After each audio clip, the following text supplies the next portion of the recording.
Hello, and welcome back to the Wellness Check, a place to check your wellness, to learn tips and tricks for a sound mind, a strong heart, and a healing soul. My name is Katie Porter. I'm a licensed therapist, and today I wanted to share with you some information about the relationship between mood and food. So a lot of my previous videos have really surrounded around trauma work, a lot of understanding and education and support on the brain, the nervous system, different types of therapies that one can use to really help sort through trauma or anything in life that's just been really upsetting or overwhelming. I also specialize in the treatment of eating disorders. So I wanted to switch gears a little bit today and really talk about what probably most people to some degree have maybe noticed in their lives, whether they have an eating disorder or not, and that is the relationship between food and mood. So I like to kind of share a story with clients to make this easier to understand, and I'd like to share that with you today. So food and mood tend to really hang out together. They are besties, they go everywhere together, but they're not always the best influence on one another.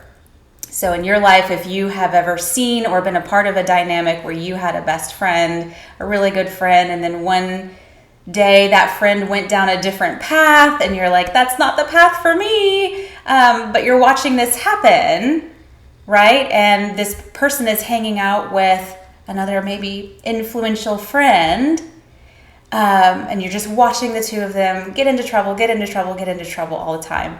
That's kind of what it is to be connected to food and mood in this way.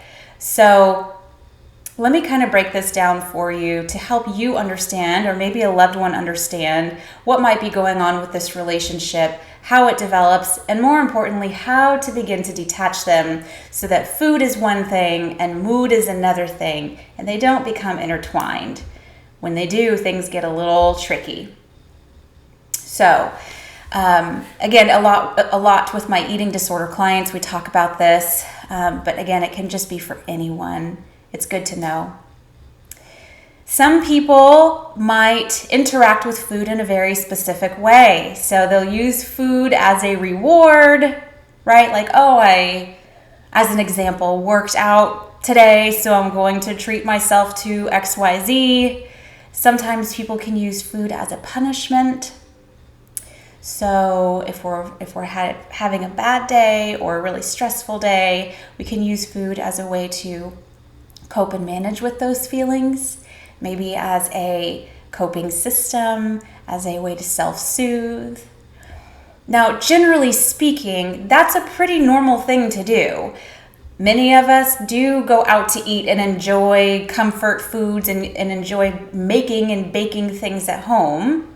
And many of us do search for those foods when we have had a tough day. It's not inherently a dangerous thing or a slippery slope, but it is something we want to pay attention to, especially when there is an eating disorder or disordered eating involved. So, what we need to really look at is keeping them separate. And what I mean by that is typically in a day or in a week or in a month or just life in general, our mood will go up and down, right? So we'll see happy times, we'll see sad times, stressful times, grieving times, excited times. That's to be expected. So imagine our mood kind of like a wave, okay? When we start to connect that with food, what happens is now food is also riding along in this wave. So now we might be in a position where we are misusing food that creates a relationship that then turns into food becoming a stress object itself. And now when we're eating because we're self-soothing or we're rewarding or we're punishing, and it's followed by this really stressful emotional period of feeling guilty about eating a certain thing. Maybe it was on the no-no list or the bad list, and then it's followed by guilt or shame or embarrassment, maybe even restriction or something like that. That's when we want to take a look. So the way I like to kind of visualize this is instead of mood and food riding in this wave together, our mood is going to do this, and food just kind of needs to be more of this constant, more linear line. So to be able to handle and manage and tolerate and really cope with and in a healthy way express our feelings without the use of food to do that is really, really important. Okay, so again, food is just more of this mechanical thing. We're eating, we're doing the best we can with our breakfast and our lunch and our dinner and our snacks and our hydration with water, not contingent on what our emotions are doing. Down the road, this could cause potential for disordered eating to develop, or even an eating disorder to develop. It can even go to the extremes of maybe we're really stressed and tired, so we're just not going to eat today. We're too tired to eat this meal. I don't want to cook. I just need to go to bed. Okay, well, what's happening there is the food and the mood are riding together. And maybe you can begin to see how that could turn into something more of a cause for concern in the future.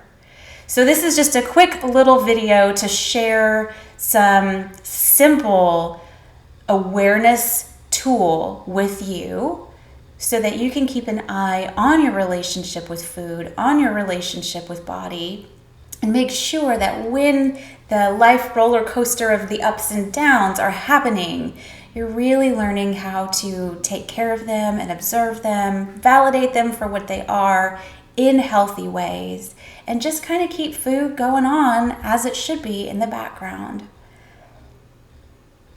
Many people also, I think, could practice coping skills. So what are your favorite coping skills? We all kind of can choose from a pool of negative and positive ones. The negative ones tend to be the coping skills that are more instantaneous in the way that they make us feel better, but they're not always, in the long run, the healthiest or most productive types of coping skills. And I'll do another video on coping skills here in a minute to help you with that. But put food in that category of, I'm going to nourish my body. My body needs food no matter how tired, no matter how stressed I am. And a nourished body is a calm and safe body, whereas a hungry body tends to be a more anxious and cortisol-ridden body, which then can just perpetuate that cycle of the ups and downs with emotions.